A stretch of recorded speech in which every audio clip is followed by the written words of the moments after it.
देखिए सवाल कह रहा है कि यदि 120 वस्तु को बेचने से 30 वस्तु के विक्रय मूल्य के बराबर लाभ प्राप्त होता है तो प्रतिशत लाभ।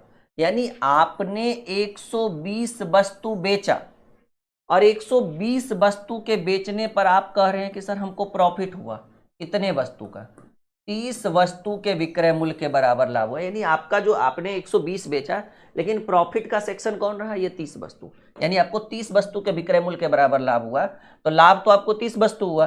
अब आपसे पूछ रहा है प्रतिशत लाभ।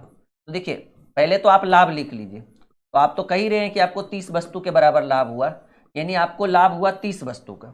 अब आपको चाहिए प्रतिशत लाभ कि सर प्रतिशत में लाभ कैसे होगा।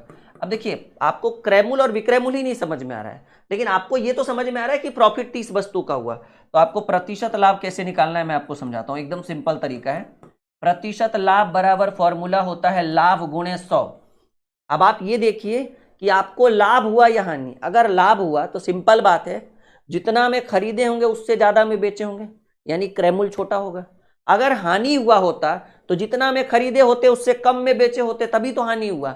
लेकिन यहां लाभ हुआ तो प्रतिशत लाभ बराबर लाभ गुणे 100। और जब लाभ हुआ हो तो आपको क्रय मूल्य छोटा चाहिए। अब छोटा कैसे होगा, तो आप क्या करिए ना, जितना सामान आप बेचे उसमें प्रॉफिट को घटा दीजिए। कहेंगे सर जोड़ते कब, जब हानि होता तो हानि गुणे 100, और हानि होने का मतलब है कि जितना में आपने खरीदा उससे कम में बेचे, यानी क्रय मूल्य बड़ा है, यानी वहां उस समय जोड़ देते। फिलहाल लाभ हुआ है तो काहे जोड़ेंगे भाई।